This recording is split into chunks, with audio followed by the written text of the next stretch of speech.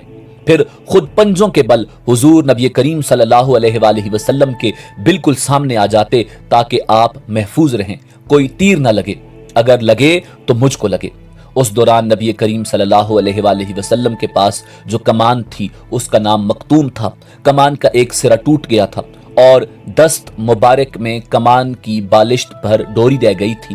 حضور نے حضرت عکاشہ کو وہ ڈوری باندھنے کے لیے حکم دیا۔ انہوں نے فرمایا، حضور ڈوری چھوٹی ہے۔ حضور نے فرمایا، اس کو یہ بولو کہ بڑی ہو جاؤ اور کھینچو تو یہ بڑی ہو جائے گی۔ اللہ کی قسم، حضرت عکاشہ رضی اللہ تعالی عنہ فرماتے ہیں، میں نے اس ڈوری کو کھینچا تو وہ کھینچ کر اتنی لمبی ہو گئی کہ وہ کمان کے دونوں سروں پر پوری آ گئی۔ میں نے ایک سرے پر 2-3 بل بھی دیے مگر پھر بھی اس گرہ پر ڈوری اور بڑی تھی۔